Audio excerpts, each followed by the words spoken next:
हर देश किसी न किसी क्राइसिस का सामना करता है, लेकिन अमेरिका का तरीका हमेशा से दुनिया के लिए एक केस स्टडी रहा है। कभी 9/11 जैसे टेररिस्ट अटैक्स, कभी 2008 का फाइनेंशियल मेल्टडाउन और रिसेंटली कोविड-19 पेंडेमिक सिचुएशन में अमेरिका का रिस्पॉन्स अलग था, लेकिन एक कॉमन थ्रेड के साथ: rapid action, large scale planning और पब्लिक मैसेजिंग।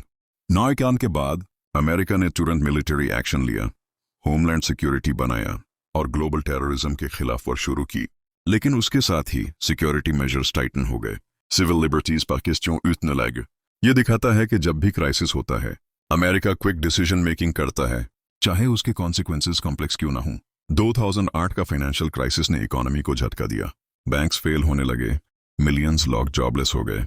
अमेरिका ने बाइलआउट्स दिए, स्टिमुलस पैकेजेस लॉन्च किए और फेडरल रिजर्व ने अनप्रेसिडेंटेड फाइनेंशियल स्टेप्स उठाए।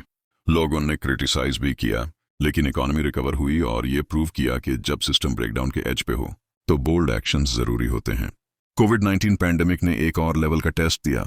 पहले तो कंफ्यूजन और पॉलिटिकल डिवाइड दिखा, लेकिन फायर साइंस लेड सॉल्यूशंस, जेज वैक्सीन्स, पब्लिक हेल्थ कैंपेन्स और $1 ट्रिलियन रिलीफ प्लान्स ने सिचुएशन को हैंडल करने की कोशिश की।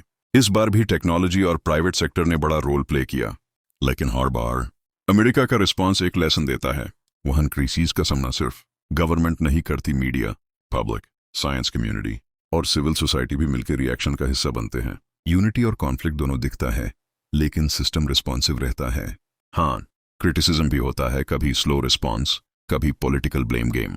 लेकिन ग्लोबली देखा जाए तो अमेरिका का क्राइसिस रिस्पॉन्स पावरफुल और ऑर्गेनाइज्ड माना जाता है, जहां कम्युनिकेशन, लीडरशिप और स्केल ऑफ एक्शन इंप्रेसिव होती है। तो जब हम पूछते हैं अमेरिका क्राइसिस कैसे हैंडल करता है, तो जवाब होता है स्विफ्टली, पब्लिकली और कभी कभी पेनफुली, लेकिन हमेशा एक अप्रोच के साथ जो दुनिया को सिखाता है क्राइसिस सिर्फ चैलेंज नहीं, एक अपॉर्चुनिटी भी हो सकता है रिफॉर्म, रीथिंक और रीबिल्ड करने का।